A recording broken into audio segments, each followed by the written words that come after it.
हाँ जी, good afternoon. क्या पढ़ रहे थे कल? और क्या लिखवाया था? इससे पहले क्या लिखवा रहा था मैं? चित्रकला की विशेषताएं। विशेषताओं को तो क्या पूछूं? चलो ये बता दो, देखे कि मेवाड़ की चित्रकला पे किस किसने रिसर्च किया था?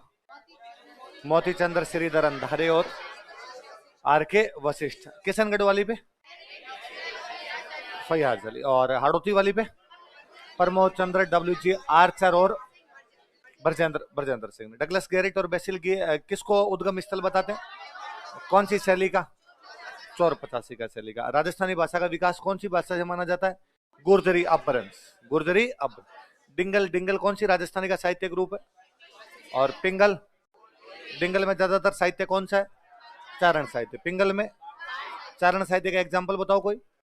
वैली कृष्ण रुक्मणी। उधर का एग्जाम्पल बताओ। पृथ्वीराज रास। इधर कौन सा रस ज्यादा होता है? डिंगल। उधर कौन सा होता है? इधर कौन सा प्रभाव होता है? गुजराती। उधर कौन सा प्रभाव होता है? इसके बाद और क्या लिखवाया था? भाषा का विकास 11वीं से 13वीं शताब्दी तक गुर्जरी अम्बरस। 13वीं से 16वीं तक, और 16वीं से 18वीं तक, और 18वीं के बाद में प्राचीन राजस्थानी का साहित्य किसमें है? और मध्यकालीन का। इतनी बातें पढ़ी, आगे पढ़ा था। इसी में लिखते हैं अपने भाषा का विकास वाले में।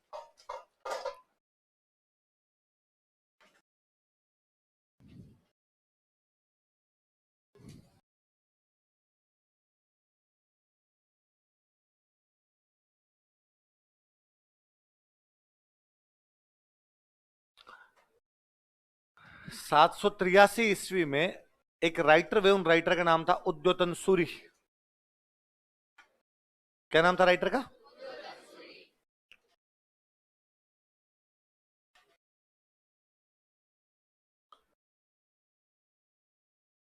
इन दिनों राज हुआ करता वत्सराज प्रतिहार का। राजा कौन था? प्रतिहार वंश का एक राजा था, वत्सराज।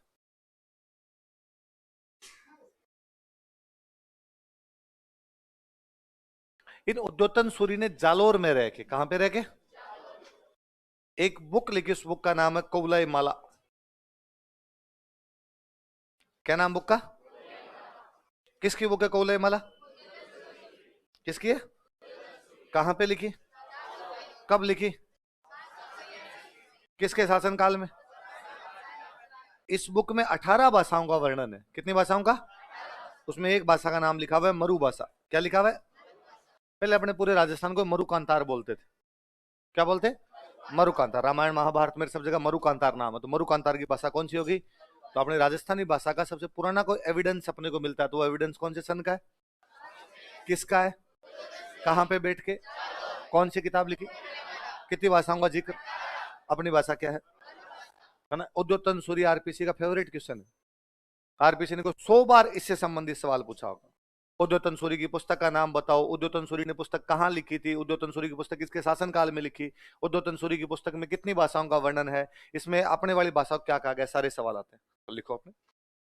783 ईस्वी में, इन 783 एडी, 783 ईस्वी में, इन 783 एडी, वत्सराज प्रतिहार के शासनकाल में, ड्यूरिंग रिजीम ऑफ वत्सराज प्रतिहार, वत्सराज प्रतिहार के शासनकाल में,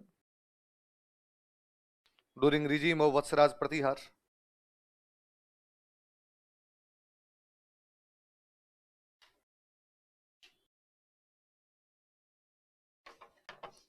वत्सराज प्रतिहार के शासनकाल में उद्योतन सूरी ने जालोर में कौलाई माला नामक पुस्तक लिखी।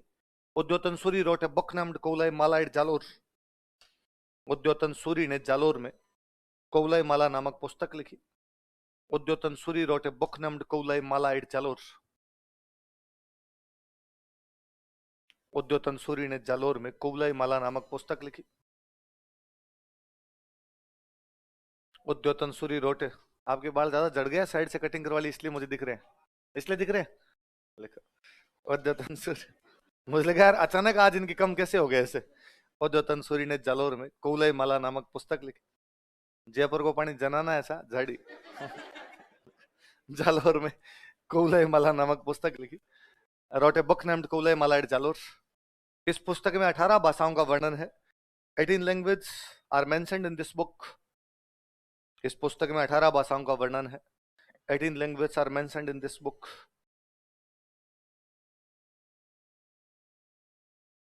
इस पुस्तक में 18 भाषाओं का वर्णन है. 18 languages are mentioned in this book, जिसमें मरु भाषा भी शामिल है, इंक्लूडिंग मरु भाषा, जिसमें मरु भाषा भी शामिल है, इंक्लूडिंग मरु भाषा.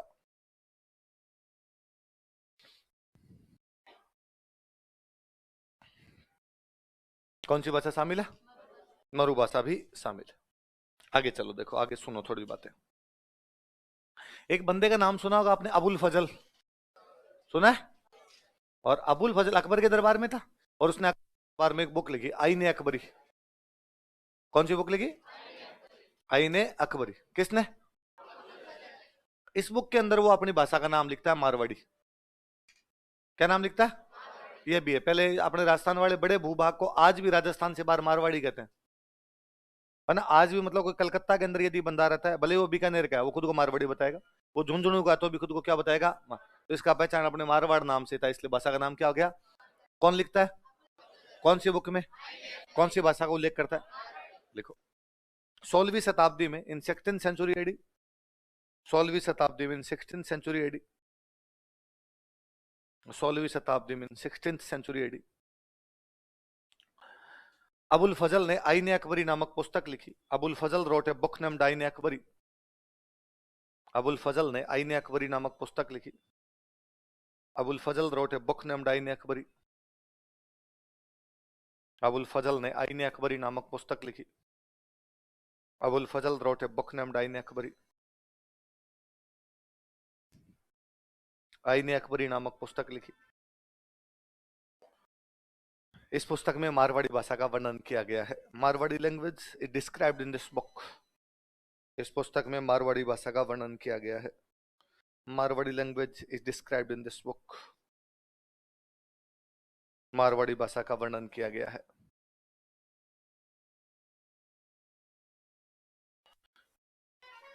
उन्नीस 1912 में एक अंग्रेज था, उस अंग्रेज का नाम था George Abraham Grierson.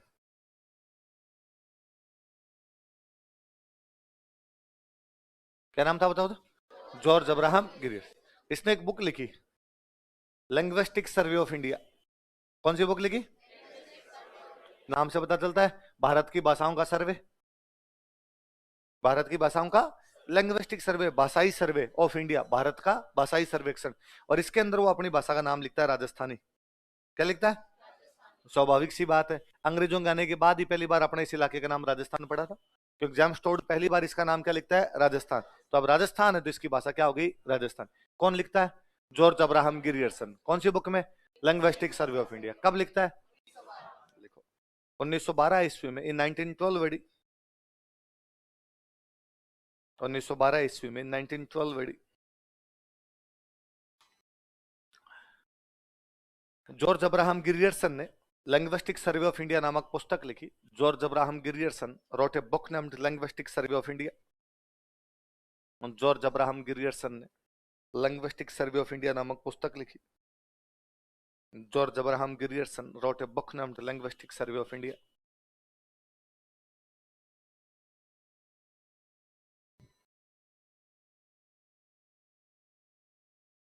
George Abraham Grierson ने लिंग्विस्टिक सर्वे ऑफ इंडिया नामक पुस्तक लिखी. George Abraham Grierson road a book named linguistic survey of India. तथा इसमें राजस्थानी भाषा का उल्लेख है. And Rajasthani language is described in it. तथा इसमें राजस्थानी भाषा का उल्लेख है. And Rajasthani language is described in it. ये देखो, ये भाषा की कंटिन्यूटी बता रही है कि 783 ईस्वी मतलब 8वीं शताब्दी में अपनी एक भाषा, उसका नाम क्या है? मरु भाषा. 16वीं शताब्दी में उसका नाम क्या पड़ा हुआ है? मारवाड़ी. 20वीं शताब्दी में उसका नाम क्या है? राजस्थान. इसका मतलब भाषा लगातार है. भाषा अपनी टूटी नहीं, कंटिन्यू भाषा. 8वीं शताब्दी से लेकर 20वीं शताब्दी तक लगातार उसके अवशेष हमें प्राप्त, साक्ष्य अवशेष के साक्ष्य उसके हमें प्राप्त होते. लगातार वो भाषा मिल रही है, उसके अंदर साहित्य लिखा जा रहा है, लोग उसको रिकॉग्नाइज कर रहे हैं कि इस प्रकार की कोई भाषा है. तो ये तो भाषा का डेवलपमेंट हो गया. कौन सी शताब्दी में थी, किस कहां कहां से हमें एविडेंस मिलते हैं. अब लिखो राजस्थान के साहित्य का विकास. तो अपना टॉपिक तो साहित्य और बोलियां है ना, पर साहित्य के लिए भाषा पढ़नी जरूरी होती है. थोड़ा मैंने भाषा समझाई आपको. अगली को राजस्थान के साहित्य का विकास, development of literature of Rajasthan. Rajasthan के साहित्य का विकास, development of literature of Rajasthan.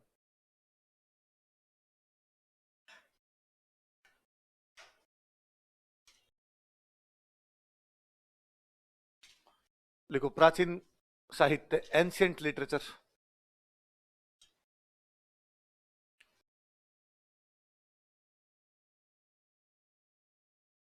प्राचीन साहित्य, एंशियंट लिटरेचर।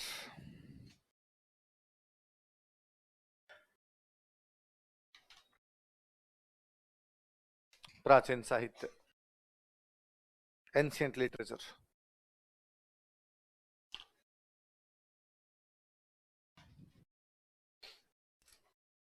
लिख लिया? सुनना, देखो मेरी बात, प्राचीन साहित्य में क्या चीज है, कब से कब टाइम पीरियड बताओ। ये वो टाइम था जब भारत पर विदेशी आक्रमण हो रहे थे, गजनवी के आक्रमण, गोरी के आक्रमण, सारे इसी टाइम के अंदर आक्रमण हो रहे थे, भारत उनको बचाने का प्रयास कर रहा था। तो साहित्य में ज्यादातर योद्धाओं का जिक्र है। किसका जिक्र है? योद्धाओं को वीर नायक बताया गया कि जब हमारा फलाना बंदा गया 700 आदमी ले गया, अगलों के 2000 मार के आ गया, हमारा बंदा गया 5000 आदमी लेके गया, अगले वालों को 20,000 मार के आ गया। ऐसे योद्धाओं की बातें की गई इसमें। इसलिए जो प्राचीन काल, इसको बोलते हैं वीर गाथा काल। क्या बोलते हैं? हमने वीराओं की गाथाएं गाई थी इसमें, इसलिए इसको काल का नाम क्या पड़ गया। लिखो, इस समय भारत विदेशी आक्रमणों का सामना कर रहा था। This time India was confronting foreign attacks. इस समय भारत विदेशी आक्रमणों का सामना कर रहा था। This time India was confronting foreign attacks. Bharat विदेशी आक्रमणों का सामना कर रहा था। India was confronting foreign attacks. अतः साहित्य में वीर नायकों का गौरवगान किया गया था। So brave heroes were glorified in literature. अतः साहित्य में वीर नायकों का गौरवगान किया गया था। So brave heroes were glorified in literature. अतः साहित्य में वीर नायकों का गौरवगान किया गया था। So brave heroes were glorified in literature. अतः इसे वीर गाथा काल कहा जाता है। So it is called as Veer Gatha era. अतः इसे वीर गाथा काल कहा जाता है। So it is called as Veer Gatha era. अतः इसे वीर गाथा काल कहा जाता है। So it is called as Veer Gatha era. क्या कहा जाता है इसे? वीर गाथा। एग्जाम्पल लिख लो, जैसे एक राइटर वे श्रीधर, और श्रीधर ने बुक लिखी रणमल छंद।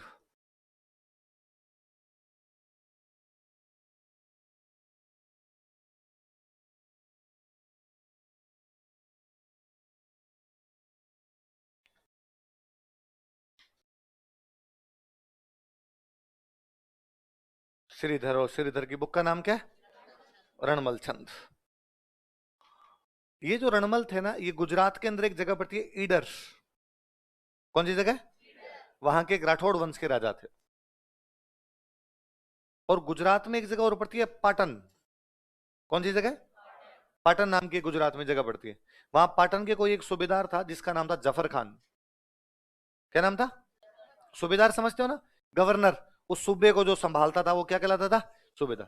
तो इस पाटन के जफर खान को हराया था किसने? रणमल। तो हराने वाला वीर नायक हो गया अपने आप में। लिखो, लिख लिया? श्रीधर की रणमल छंद लिखो। रणमल ईडर के राठौड़ राजा थे। Ranmal was Rathore king of Idar. Ranmal Idar का राठौड़ राजा था। Ranmal was Rathore king of Idar. Ranmal Idar का राठौड़ राजा था। Ranmal was Rathore king of Idar. तथा इसने पाटन के सूबेदार जफर खान को हराया था। And he defeated Patan governor Zafar Khan. तथा इसने पाटन के सूबेदार जफर खान को हराया था। And he defeated Patan governor Zafar Khan.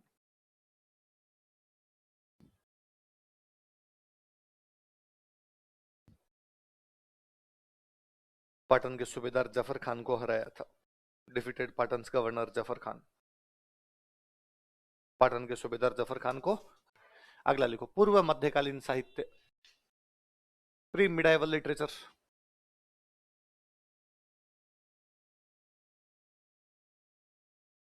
पूर्व मध्यकालीन साहित्य, प्री मिडाइवल लिटरेचर।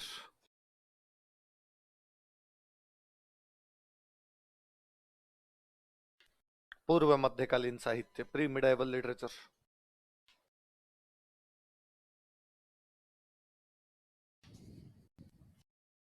अब आक्रमण हो रहे थे, कई साल तक अपने वालों ने रोके, फाइनली पार पड़ी नहीं, विदेशियों ने यहाँ पे क्या कर लिया, कब्जा।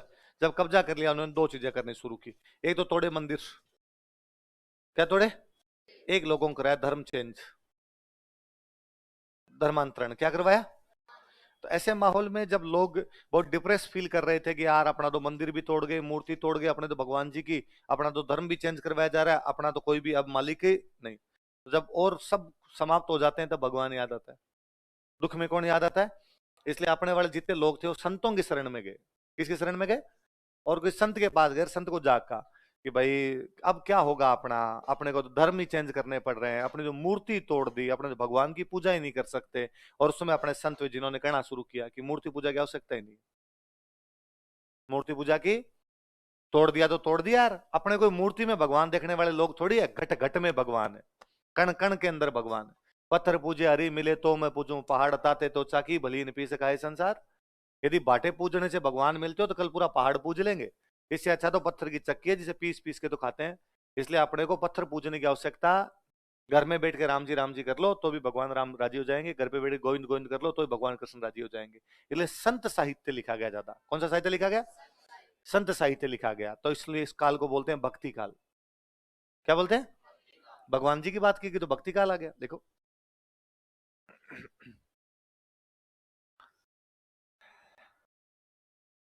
देखो, विदेशी आक्रमणकारियों द्वारा, फॉरेन इन्वेडर्स, विदेशी आक्रमणकारियों द्वारा, फॉरेन इन्वेडर्स, विदेशी आक्रमणकारियों द्वारा मंदिर तोड़े गए तथा बड़े पैमाने पर धर्मांतरण करवाया गया। मंदिर तोड़े गए तथा बड़े पैमाने पर धर्मांतरण करवाया गया। Demolish temples and made conversion on large scale. मंदिर तोड़े गए तथा बड़े पैमाने पर धर्मांतरण करवाया गया। Demolish temples and made conversion on large scale, made conversion on large scale.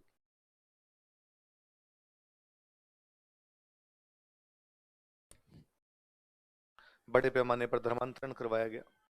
अतः लोग संतों की शरण में गए, अतः लोग संतों की शरण में गए। So people took shelter to saints, अतः लोग संतों की शरण में गए। So people took shelter to saints.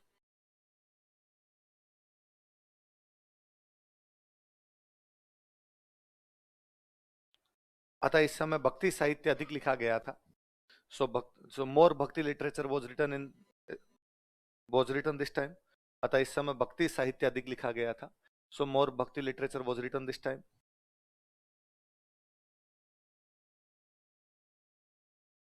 अतः इस समय भक्ति साहित्य अधिक लिखा गया था।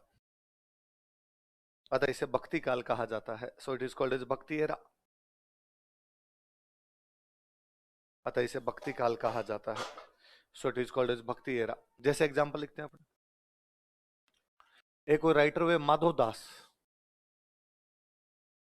कौन राइटर हुए? और माधव दास ने बुक लिखी राम रासो।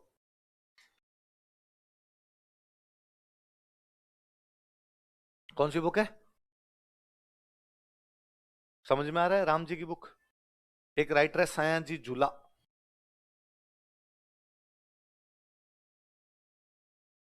गुजराती राइटर थे वैसे तो, पर वही मैंने बताया गुजराती में डिंगल तो लिखते ही थे।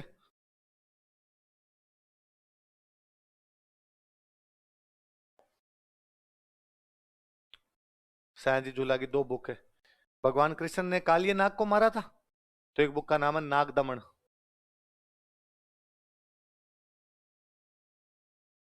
एक बुक का नाम है रुक्मणी हरण।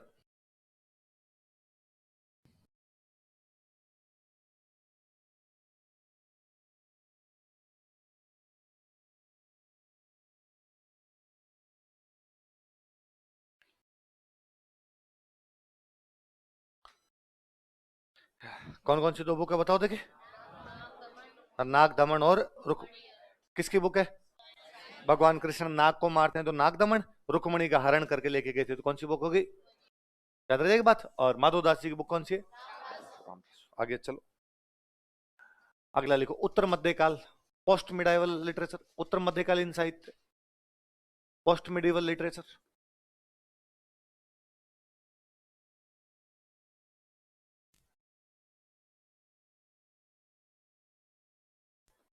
उत्तर मध्यकालीन साहित्य, पोस्ट मिडिवल लिटरेचर।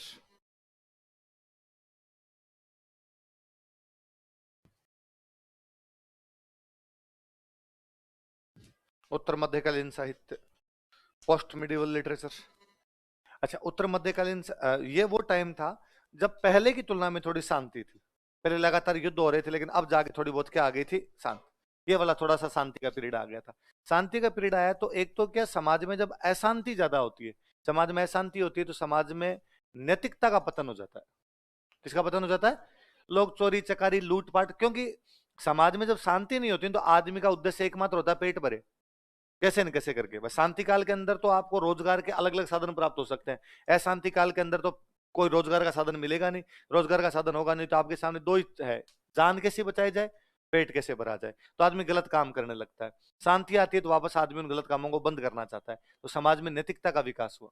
किसका विकास हुआ? साहित्य समाज का दर्पण है। जैसा समाज में होगा वो किसमें दिखेगा? साहित्य में। तो साहित्य में भी ऐसी बातें लिखी गई जिससे समाज में क्या बढ़े? मोरल वैल्यू, नैतिकता बढ़े, वो चीज दिखती है। फिर शांति का वातावरण आया, थोड़ी प्रेम की बातें भी, तो प्रेम कहानियां लिखी गई। क्या लिखी गई? तो ये श्रृंगार और नीति का काल है। किसका काल है? प्रेम का मतलब श्रृंगार, नैतिकता का मतलब नीति। तो श्रृंगार व नीति का काल कौन सा है? कौन सा है? लिखो।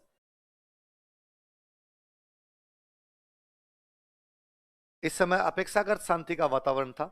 Comparatively peaceful environment was establish this time. इस समय अपेक्षाकृत शांति का वातावरण था, पूरा तो नहीं पर पहले की तुलना में अपेक्षाकृत। इस समय अपेक्षाकृत शांति का वातावरण था। Comparatively peaceful environment was establish this time. अपेक्षाकृत शांति का काल था। Comparatively peaceful environment was establish this time. अतः समाज में नैतिक, अतः साहित्य में, या पहले लिखो, अतः समाज में नैतिक मूल्यों को स्थापित किया जाने लगा। So moral values were established in society. समाज में नैतिक मूल्यों को स्थापित किया गया, moral values were established in society.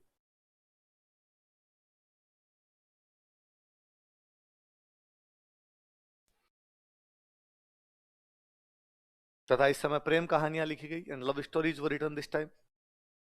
तथा इस समय प्रेम कहानियां लिखी गई and love stories were written this time.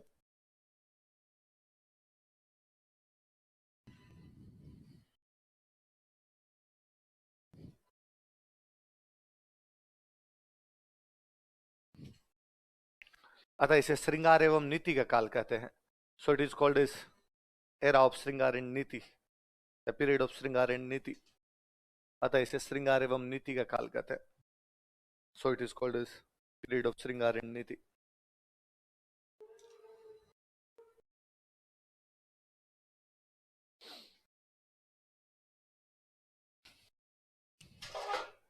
जैसे एग्जाम्पल लिखो, एक राइटर है मंछाराम।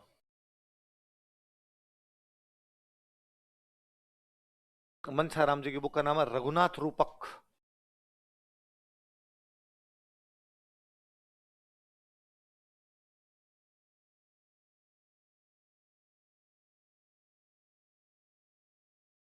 रघुनाथ रूपक, क्या नाम है? ये जो मंछाराम थे ना, ये अपने मारवाड़ में एक राजा हुए थे, मान सिंह, नाथ संप्रदाय वाले मान सिंह है, उनके दरबारी विद्वान थे। नीचे लिख लो, मारवाड़ महाराजा मान सिंह के दरबारी विद्वान थे। कोर्ट स्कॉलर ऑफ मारवाड़ महाराजा मान सिंह। मारवाड़ महाराजा मान सिंह के दरबारी विद्वान थे। कोर्ट स्कॉलर ऑफ मारवाड़ महाराजा मान सिंह।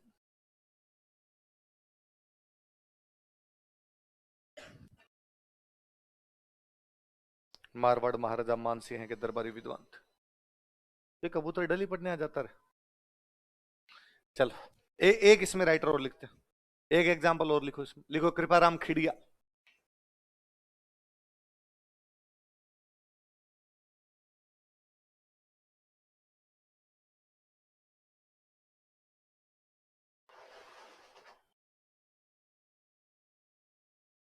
बुक का नाम लिखो, राज्य रादुआ।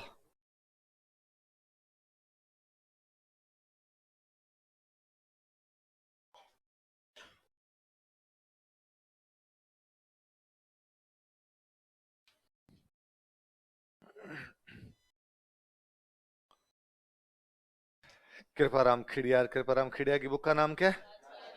राजियरा। ये कृपाराम जी जो था ना, सिक्कर में एक राजा वे लक्ष्मण सिंह। कौन राजा वे? उनके दरबारी विद्वान थे। और ये जो राजिया था ना, ये इनका नौकर था। राजिया कौन था इनका? लिखो फिर मैं समझाता हूँ थोड़ा। ये है सिक्कर के राजा लक्ष्मण सिंह के दरबारी विद्वान थे। He was court scholar of Sikar king Lakshman Singh. Sikar के राजा लक्ष्मण सिंह के दरबारी विद्वान थे। He was court scholar of Sikar king Lakshman Singh.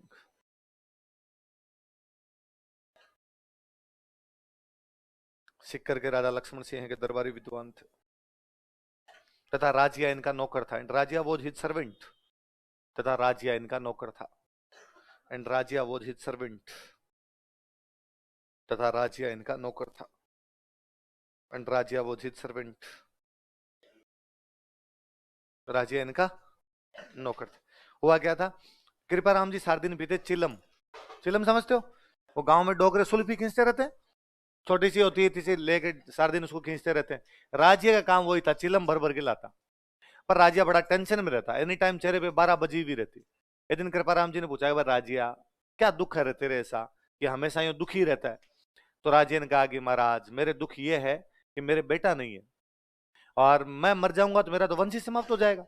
मैं मर जाऊंगा तो मेरा नाम लेने वाला ही कोई नहीं बचेगा। बेटा होता है, आगे पीढ़ियां चलती है, नाम लेने वाले होते हैं कि साहब फलाने जी के वंशज हैं, मुझे तो लोग जानेंगे नहीं कि फलाने नाम का आदमी पैदा हुआ था।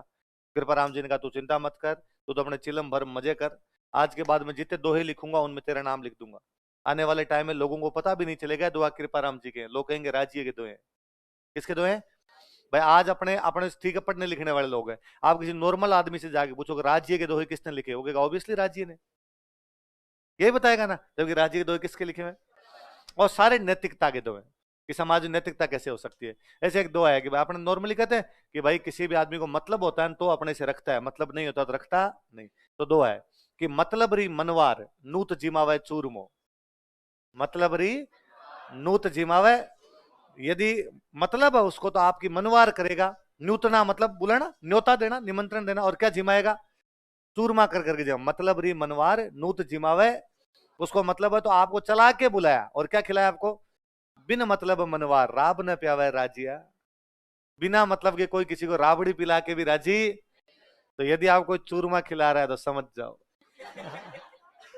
इसके पीछे कोई ना कोई कारण है, वरना बिना मतलब के तो लोग राबड़ी भी पिलाते।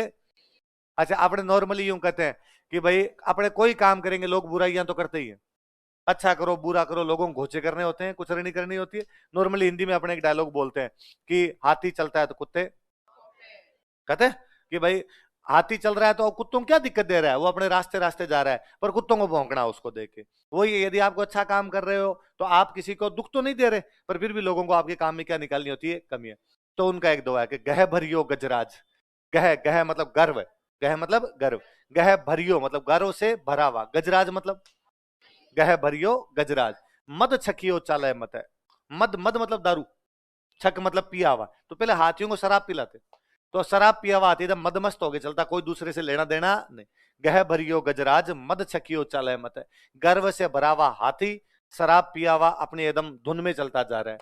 कुकरिया बेकाज रोवे भूसे क्यों राजिया। कुकरिया, कुकरिया मतलब कुत्ते के बच्चे, बेकाज मतलब बिना काम, रोवे भूसे क्यों राजिया। गे राजिए, ये कुत्ते बिना काम के क्यों रोते और भौंकते रहते हैं, जबकि जो हाथी होता है उनको इन चीजों से कोई भी मतलब होता। पाटा पीड़ उपाव तन लागा तलवारिया, कोई वहे जीबरा घाव रति ने औषध राजिया। कि तलवार की चोट लग जाए कहीं पे, कि मेरे यहाँ पे तलवार की चोट लगी तो इलाज क्या होगा? पट्टी। पाटा पीड़ उपाव, पाटा मतलब पट्टी, पीड़ मतलब क्या होता है? दर्द, उपाव मतलब उपाय। पीड़ का उपाय क्या है? पट्टी। कौन से पीड़ का? तन लागा तलवारिया, मतलब तन पे क्या लग जाए? तलवार, चाकू तलवार ऐसा कोई लग गई मेरे हथियार की तो मैं पट्टी कर लूंगा तो वो दर्द का मेरे क्या हो जाएगा? इलाज। मतलब तलवार का घाव भर सकता है, वह जीभ रहा घाव। लेकिन यदि किसी ने आपको गलत वचन बोले या आपने किसी को गलत वचन बोले, वो यहां जाके लगते हैं रति ने औषध राजिया। उनकी कोई भी दवाई, उनकी कोई भी औषधि कवि कहना चाहता है कि कभी भी किसी को गालियां मत निकालो, तलवार मार दो। गालियां निकाली भी अगले की याद रह जाएगी, लेकिन हाँ, तलवार मारी भी तो भर जाएगा, नुकसान बढ़ जाएगा, तो वो याद उसको रहेगी नहीं, है ना। एक वो दिलीप सर जो सुनाते रहते हैं, हिम्मत कीमत होए बिन हिम्मत कीमत नहीं, जब बिन हिम्मत कीमत होए रद कागज ज्यों राजिया। बिना हिम्मत के किसी भी व्यक्ति की कोई भी कीमत है, बिना हिम्मत का व्यक्ति वैसे ही है जैसे रद्दी कागज। जैसे रद्दी कागज इधर उधर उड़ता रहता है, कोई भी उसको देखता नहीं है, उसी प्रकार बिना हिम्मत के व्यक्ति की भी कोई भी कीमत है। इसलिए जिंदगी में सबसे अधिक जरूरी क्या है? हिम्मत मर्दाते मदद खुदा। बंदा जब हिम्मत करता है तो खुदा भी उसकी हौसले फतेह की बुनियाद है, कांपते हाथों से तलवार ना उठाई जाए। फतेह की बुनियाद क्या है? फतेह मतलब जीत, जीत की बुनियाद क्या है? हौसला। कांपते हाथों से तलवार उठाओगे तो वैसे ही, तो राजस्थानी में कहते हैं रौनता जाओ भी मरेडा का समाचार ले आवे। रौनता जाओ भी मरेडा का, जो रोते हुए जाते हैं वो समाचार भी कैसे लाते हैं? तो कई बार ना पहले घरों में होता था छोटे, कि घर वाले भेजते कि वो उनके घर से वो चीज लेके आ, और आपने कहते हैं कि दूर है, उनके घर पे तो है ही नहीं, ऐसा कुछ भी कहते हैं। घर वाले जब फटाफट जाए से, अब जाते और वास्तव में ऐसा होता कि उनके घर पे वो चीज नहीं, तो वापस आते कहते कि नहीं है उनके, पहले रौनता जाओ मरेडा का समाचार ले आवे। पहले तुम्हारी नीति नहीं थी जानेगी, तो फिर ऐसा ही होगा, फिर काम कैसे हो जाएगा आपको। इसलिए जिंदगी में सबसे अधिक जरूरी क्या है? हौसले। क्या है? अच्छा, गुणों के ऊपर एक बहुत अच्छा दोहा का, कि भाई किसी भी व्यक्ति के गुण ज्यादा महत्वपूर्ण करने चाहिए, उसकी शकल सूरत इस प्रकार की बातें इंपॉर्टेंट है। कस्तूरी काली घनी कांटा तुल है, शकर घनी स्वरूप रोड़ा तुल है राज्य। कि कस्तूरी देखने में अच्छी नहीं होती, लेकिन फिर भी थोड़ी थोड़ी लेनी पड़ती है क्योंकि महंगी आती है, इसलिए उस कांटे में तो जिसमें सोनार सोना तोलता है, जिसमें सोना तोला जाता है उसमें क्या तोली जाती है? कस्तूरी। कस्तूरी काली घनी कांटा तुल है, शकर घनी स्वरूप। शकर देखने में खूब फूटरी लगती है, रोड़ा तुल है राजिया, बाटों से तुलती है, लकड़ नहीं है ना। इसलिए इंपॉर्टेंट क्या ज्यादा? लखन है। तो सब दोहों के पीछे क्या लगा के गए? राजिया राजिया लगा के गए, है ना। तो अब वो फिर दो क्या कहलाए अपने? नैतिकता के दो। किसके दो हो गए? किसके ने लिखे? याद रह जाएगी बात है, तो राजिया फेमस हो गया। चलो,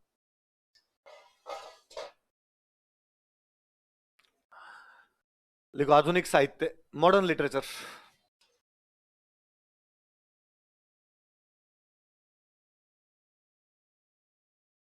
1850 से डॉट डॉट डॉट।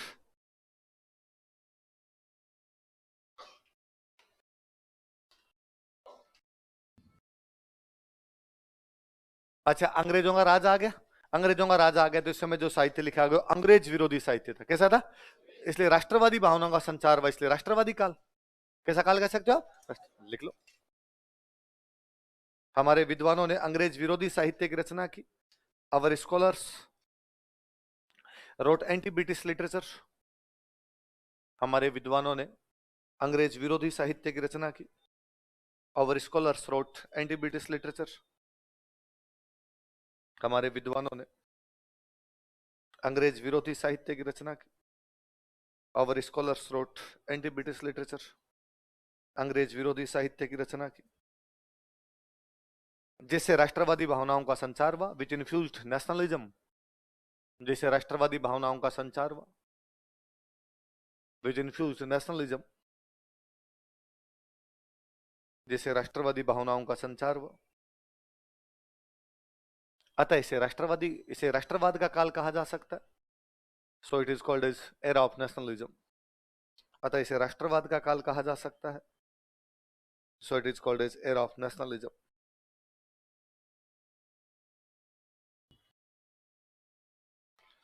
अतः इसे राष्ट्रवाद का काल कहा जा सकता है। So it is called as era of nationalism. मैं राइटर लिख रहा हूं, उनकी बुक लिख रहा हूं, आप उतार लो, फिर अपने बात करते हैं। नाम आपने सुन रखा है, सूर्यमल मिशन, सुना हुआ है?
क्या क्या बताओ देखे। वंश भास्कर, वीर सतसई, बलवंत विलास, सती रासो, छंद मयूख, राम रंजाट। ऊपर वाली दो के स्टार लगाओ, सबसे काम की किताबें ये। वंश भास्कर और वीर सतसई। ये था ना, बूंदी के एक राजा के दरबार में थे। बूंदी के राजा का नाम था राम सिंह। क्या नाम था? राम सिंह। लिखो इनके नीचे। बूंदी के राजा राम सिंह के दरबारी विद्वान थे। He was Scottish scholar of Bundi's king Ram Singh.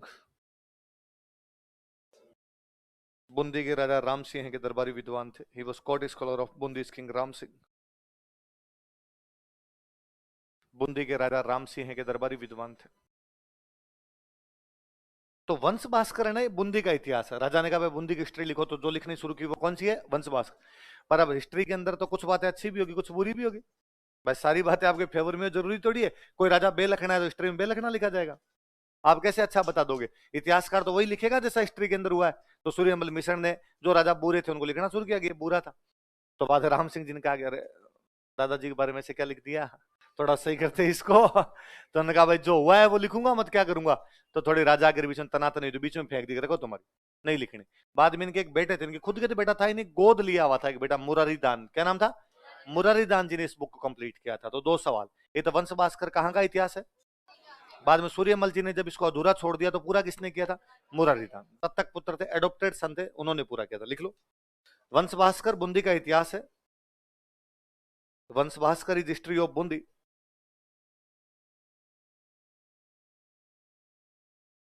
वंश भास्कर बूंदी का इतिहास है। Vansh Bhaskar is history of Bundi.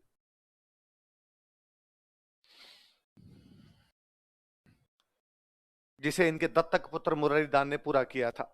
Which was completed by his adopted son Muraridan. जिसे इनके दत्तक पुत्र, दत्तक समझते हो ना, जिसे इनके दत्तक पुत्र मुरारीदान ने पूरा किया था। Which was completed by his adopted son Muraridan. जिसे इनके दत्तक पुत्र मुरारीदान ने पूरा किया था। Which was adopted by his, which was completed by his adopted son Muraridan. जिसे इनके दत्तक पुत्र मुरारीदान ने पूरा। तो ये थोड़े दिन पहले क्वेश्चन था कि वंश भास्कर को पूरा किसके द्वारा किया गया था, तो किसके द्वारा किया याद रह जाएगा। वंश भास्कर नॉर्मली बुक है किसकी? सूर्यमल मिश्र। अधूरी छोड़ गए तो पूरी किसने की थी बाद में? और किसका इतिहास है? बूंदी का। क्योंकि बूंदी के राजा के दरबार में थे। कौन से बूंदी के राजा के दरबार में? यूं मस्त आदमी थे, बड़े जोरदार आदमी थे। मतलब 6 सवा 6 फीट की हाइट थी। यूं शरीर में लंबे चौड़े गठीले आदमी थे। दाढ़ी रखते लंबी लंबी दाढ़ी, भी वो टाइगर बियर्ड जो नीचे आने के बाद वापस घूम जाती है ऊपर की तरफ। पुराने बूढ़ी होंगे घूमी हुई दाढ़ी, टाइगर बियर्ड होती है, वो शेर के घूमती है ऐसे, तो वो टाइगर बियर्ड ही बोलते। वो उस प्रकार वाली दाढ़ी रखी हुई, एनी टाइम दारू पिए हुए, भवानी सेट रहा करते थे एकदम पूरे एकदम। तो ये था कि मैं खुद नहीं लिखूंगा। राजा ने जब कहा कि वंश भास्कर लिखनी है आपको, तो कहा मैं खुद नहीं लिखूंगा, मेरे को नौकर दो। वो नौकर लिखेंगे बैठ के, मैं बोलूंगा वो लिखेंगे। तो राजा ने 6 नौकर दिए कि भाई ये 6 आदमी है, इनसे आप लिखवा लो। तो 6 को 6 एक साथ बिठाते कि सारे एक साथ बैठ जाओ लिखो। और मैं लगातार नहीं बोलूंगा, मैं मेरी जी में आएगी तब बोलूंगा।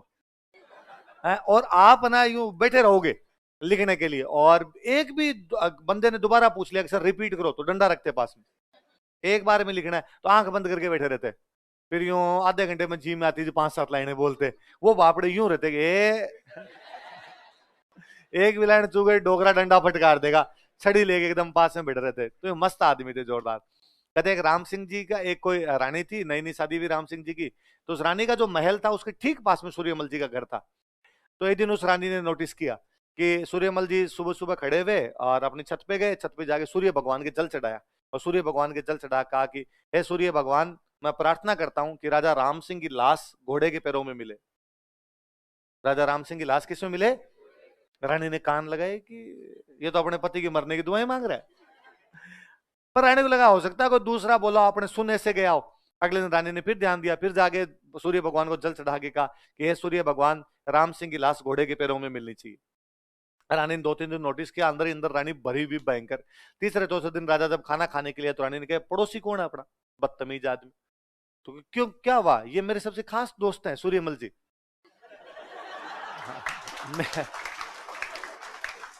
अरे ये बहुत बुरा। अरे अरे कैसे रानी, ऐसे मत को, मेरे खास दोस्त, तुम इनके बारे में ऐसे कैसे कह सकती हो? क्या बात हुई? तुम्हें कोई गलतफहमी हुई होगी, और कोई घर देख लिया होगा। जस्ट पास वाला सूर्यमल जी का है, ये बहुत अच्छे आदमी है। काहे के अच्छे आदमी है?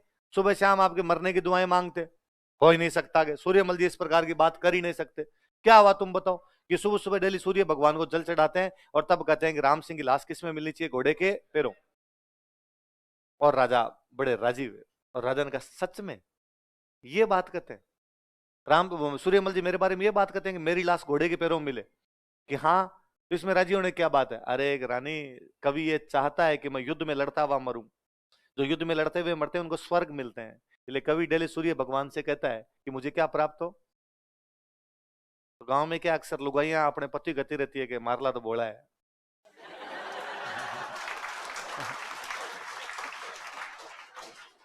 मारला तो, इस बार रानी ने कहा मारला साची बोला है। ऐसे दोस्त तो दुश्मनों की आवश्यकता। मेरे को आज दिन तक कोई ऐसी महिला नहीं दिखी जिसने कहा कि मारला तो चंट है। सारी क्या कहती है? मारला तो मैं किसी किसी एक बेस में सुना रहा हूँ, किसी ने वीडियो काट के लगा दिया, तो मैंने कहा आज दिन तक कोई लड़की ऐसी नहीं जो अपने पति को होशियार बताती हो। सब लड़कियों को ये लगता है कि हमारे पति क्या है बोले। तो उसके नीचे किसी एक लड़की का कमेंट है कि ना हो सर मारला साची चंट है। एक तो मिली कम से कम, हाँ? एक तो मिली वो कम से कम जिसके चंट है। वरना पता नहीं महिलाओं को ऐसा क्यों लगता है। या तो लड़कियों को लगता है हम ज्यादा तेज है और दुनिया पूरी क्या है बोले, तो मारला तो बोला। इन वाले सच में बोले थे। तो सूर्यमल मिशन को इस बात की वजह से बाद में सम्मानित किया गया। राजा ने रुपए दिए थे, इनाम दिया गया। अरे मेरे बारे में इतनी अच्छी अच्छी बातें सोचते रहते हो कि मेरी लाश किस में मिले? घोड़े के। तो पहले वाले में वो यूं थे तो भोले थे, तेज थे, भगवान जाने पर थ्योरी अलग ही थी। जैसलमेर में एक राजा हुआ चाचक देव। क्या नाम था राजा का? वो एक दिन कांच देख रहा था। कांच देख रहा था तो दाढ़ी में एक बाल व्हाइट था, तो बालों में कोई एक बाल था, वो क्या था? व्हाइट। तो राजा लग रहा व्हाइट बाल मतलब बुढ़ापा, मतलब मौत, और कभी भी मर सकते हैं। और यदि चार पाई पे पड़े पड़े मरे तो नरक मिलेगा। तो युद्ध में लड़ते हुए मरेंगे तभी क्या मिलेगा? स्वर्ग। पर युद्ध में लड़ते हुए मरना कोई सरल काम तो है नहीं। हो सकता है युद्ध करने जाऊं ना ही मरूं। भाई राजा ने युद्ध तो कई किए थे पर नहीं मरा अगला। जबरदस्ती तो कैसे मरा जाए? युद्ध करने जाऊं नहीं मरूं। और मरने का क्या है? आज रात को सौ सुबह मिलू ही नहीं। हार्ट अटैक आके रात को ही मर जाए आदमी, मरने का क्या है? तो राजा को लगा कि नहीं यार, राजा 2-3 दिन भयंकर चिंता में। यार सफेद बाल। अब वो चिंता की तो एक आधा और सफेद आ गया। भाई ये भी तो चिंता में आता है। फिर राजा से फाइनली रहा ही नहीं गया। राजा ने उधर से, पाकिस्तान में सिंध पड़ता है, सिंध, उधर सिंध के नवाब के पास मैसेज किया कि मैं तुमसे युद्ध करना चाहता हूं। और सिंध के नवाब को कहा कि, सिंध के नवाब को कहा कि मैंने सुना है कि तुम बहुत बड़े दानी आदमी हो, तो मैं तुमसे दान चाहता हूं। तो सिंध के नवाब ने कहा कि भाई तुम खुद जैसलमेर के राजा हो यार, मैं क्या दान दूंगा? बराबर वाले को दान थोड़ी दिए जाते हैं। कि दान पैसे का नहीं चाहता मैं दान चाहता हूं रण मरण का। किसका? रण मरण, युद्ध में मरने का। तुम मुझे युद्ध में मरने का दान दो, मैं तुमसे युद्ध करना चाहता हूं। तो उसने कहा कैसे? तो कहा तुम बड़ी सेना लेके आओ, मैं अकेला ही आता हूं इधर से।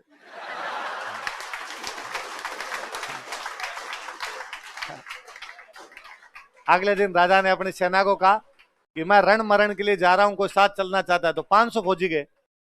500 और थे, उन्होंने कहा स्वर्ग चाहिए। 500 गए। उधर से सिंध का नवाब 15-20 हजार की फौज लेके आता। थोड़ी देर का युद्ध हुआ, युद्ध के अंदर 2-4 घंटे में जीता, लड़ सकते थे, लड़े, मर गए। पर उनको इस बात पे बड़ा वो था कि भाई अपने को अब क्या मिलेगा? स्वर्ग मिलेगा। स्वर्ग में जाने की भावनाएं बड़ी बलवती थी जी। ऐसे सूर्यमल मिशन है। सूर्यमल जी के अब कई लेटर मिले अपने को। उन लेटर को देख के ही पता चलता है कि इनको 57 की क्रांति की जानकारी थी। 57 वाली क्रांति के टाइम थे। मध्य प्रदेश में एक जगह पड़ती है नामली। कौन सी जगह? नामली के ठाकुर बख्तावर सिंह को एक लेटर लिखा जिसमें एग्जैक्टली लिखा हुआ है इनका कि इतनी तारीख को समय बदल जाएगा। ये वो तारीख है जिसपे 57 की क्रांति शुरू होनी है। बदला नहीं वो बात अलग है, क्रांति फेल होगी, इसका मतलब बंदे को पहले पता था कि क्रांति शुरू होने वाली है। तो लिखो सूर्यमल मिशन के पत्रों से, letters of Suryamal mission, Suryamal mission के पत्रों से, लेटर्स ऑफ सूर्यमल मिशन।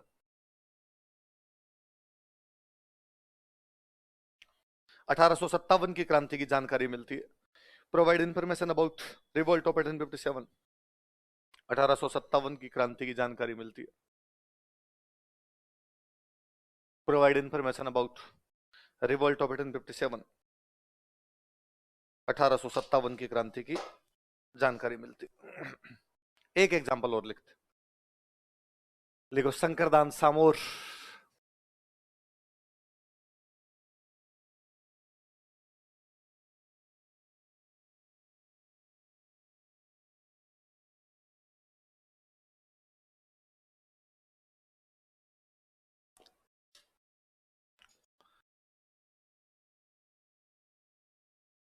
देश दर्पण,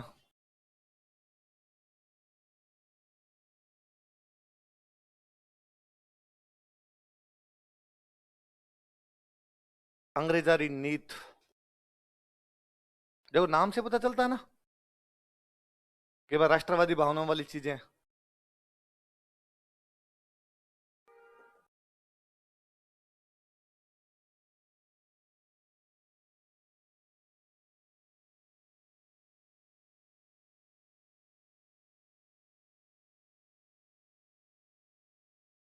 शक्ति सूजस,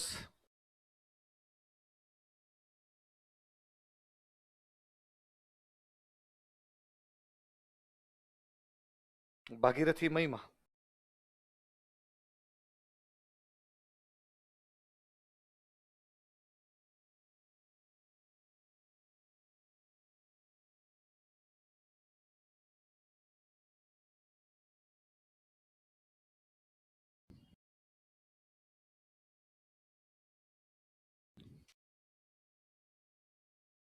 क्या क्या नाम बताओ देखे। देश दर्पण, अंग्रेजारी नीत, शक्ति सूजस, भागीरथी महिमा। किसकी किताब है? शंकरदान सामने। देख लो, देश दर्पण, अंग्रेजारी नीति, इनको देख के लगती है कैसी बातें रही होगी राष्ट्र। बहुत अच्छे अच्छे दो, एक बहुत अच्छा सा दो है इनका अपने राजस्थान की धरती के लिए कि भाई अपने यहाँ बरसात कम होती है, तो राजस्थान में बरसात कम थी, तो उस पर एक दोहा बनाया इन्होंने कि पानी रोकाई प्यावणो, बोलो देखे, आ रगद पियोड़ी रज, पानी रोकाई प्यावणो को पानी जिसको क्या पिलाया जाए। रज का मतलब होता है धूल, रज का मतलब मिट्टी, आ रगद पियोड़ी रज, रगद मतलब खून। इस धरती ने खून पी रखा है, इसलिए इस धरती को पानी तो क्या ही पिलाया जाए। संकय मन में समझ जा, बोलो देखे, घन नहीं बरसे गज, गज मतलब बादल, घन मतलब ज्यादा, बादल ज्यादा बरसते नहीं है। क्यों नहीं बरसते? कि संकय मन में समझ आ, ये समझ के मन में शंका कर लेते हैं कि इस धरती को पानी तो क्या ही पिलाया जाए, इसने क्या पी रखा है, इसलिए हमारे बरसात कम होती। तो इस बार कभी आए कि राजस्थान में वर्षा कम होने के कारण बताओ, तो आप कहना साहब बादलों को शर्म आती कि इस धरती को तो क्या पानी पिलाया जाए, इस धरती ने क्या पी रखा है, खून पी रखा है। तो ये तो अपने बरसात वालों पे तो इतने बनाए। एक बहुत अच्छा सा दुआ है अपने कि, एक दुआ है कि दीधा निज गुण देवता, बोलो तो इनका नहीं किसी दूसरे का, बोलो देखे, दीधा मतलब दिए, निज गुण मतलब अपने गुण, देवता मतलब देवता, देवताओं ने अपने गुण दिए। ऋखियां दी आशीष, ऋखी मतलब ऋषि, ऋषियों ने क्या दिया अपना, देवताओं ने गुण दिए, ऋषियों ने क्या दिए, आशीर्वाद। सिरजी जिन दिन मरुधरा, बोलो, जिस दिन ये मरुधरा मतलब राजस्थान की धरती, सिरजी मतलब बनाएगी, सृजन करना, बनाना, बनाएगी। सोनी नायो शीस, बोलो, सोनी का मतलब होता है पृथ्वी, सोनी का मतलब क्या होता है, पृथ्वी। नायो मतलब नमन किया, सिर मतलब झुकाया, पृथ्वी ने सिर झुकाया, ऋषियों ने आशीर्वाद दिया, देवताओं ने अपने गुण दिए। कब? जब राजस्थान बनाया गया। तो कहने का मतलब भाई पृथ्वी ने भी कहा कि भाई राजस्थान बनाया जा रहा है तो मैं नतमस्तक हूं इसके सामने। देवताओं ने कहा कि हमारे सारे गुण दे दिए जाएं, ऋषियों ने कहा कि हमारे क्या दे दिए जाएं, आशीर्वाद। उसका अगला दुआ मुझे बहुत अच्छा लगता है, अगला है कि दीदा नहीं जो देवता, बोलो देखे, दो देवताओं ने नहीं दिए। भाई देवताओं ने गुण दिए पर कुछ रख लिए, नहीं दिए। लूंठापन ही लीन, बोलो, लूंठा मतलब जबरदस्ती, जो देवताओं ने नहीं दिए वो हमने देवताओं से जबरदस्ती छीन। इंद्र भाग्यो आंतर है, देवताओं का राजा कौन है, तो इंद्र हमसे डर के दूर भाग्य, आंतर मतलब दूर, इंद्र भाग्यो आंतर। अब लग बरखाहीन, अभी तक बरसात नहीं करता हमारी।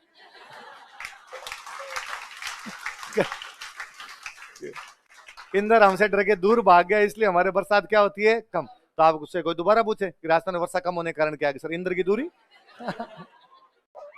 चूंकि इंद्र हमारे पास में नहीं है इसलिए हमें बरसात। तो फिर एक और अच्छा दुआ है कि भाई जब आपकी बरसात होती नहीं फिर पेड़ पौधे कैसे लगे, पेड़ पौधे तो फिर भी होते थे। तो किसी का दुआ है क्या, जड़ कद जमती रेत में, बोलो देखे, रेत में जड़ कैसे जमेगी यार, सीधा धूल पड़ी इसमें रेत के, जड़ कद जमती रेत में, जड़ ऊंडो धर भूख, जड़ ऊंडो, ऊंडो मतलब गहरो, पानी गहरा था, धरती में भूख थी। जिस धरती में पानी नहीं है, पानी गहरा है, उसके अंदर कभी भी जड़ जम नहीं सकती। जड़ कद जमती रेत में, जड़ ऊंडो धरे भूख, राठौड़ा कर राखियां रगता हरिया रुख। मारवाड़ में जो राठौड़ वंश था, तो कि वो तो मारवाड़ के राठौड़ों ने अपने खून से इस धरती को सिंचित किया, इसलिए थोड़े पेड़ पौधे लगे, वरना तो पेड़ पौधे भी लगे। मैं कोई अपनी कमी को भी गा सकता है, वो केवल राजस्थान वाले हैं। आपकी मान डाकण कुण का है, वैसे तो कैसे कहते हैं कि भूखे प्यासे बैठे, तेरे कुछ ही नहीं था, हमारे पास तो यहाँ पे तो यार जो था वो जिंदाबाद था अपने पास में। तो चार भागों में बांटा आपने, कौन कौन से बताओ? देखिए, प्राचीन, पूर्व मध्यकाल, उत्तर मध्यकाल, और ये देखो सिंपल सा आपके समझ में आ जाएगा। मैं ये कर दूं इसको, एंशियंट, मिडिवल, मॉडर्न। ये तो है 400 साल, फिर ये 400 साल, देख सुनो तो मेरी बात, और ये 1850 है। अब इसके दो पार्ट कर दिए, एक प्री और पोस्ट। तो एक में 1450 से 1650, और एक में 1650 से 400 साल, है ना। पहले 400 साल प्राचीन काल, फिर 400 साल मध्यकाल, और बाद में आपका आधुनिक काल आ जाएगा। पहले बीच वाले 400 के दो टुकड़े कर लेना, 200 में पूर्व और 200 में, पहले के अंदर आक्रमण हो रहे हैं तो युद्ध, दूसरे के अंदर मंदिर तोड़े जा रहे हैं तो भक्ति।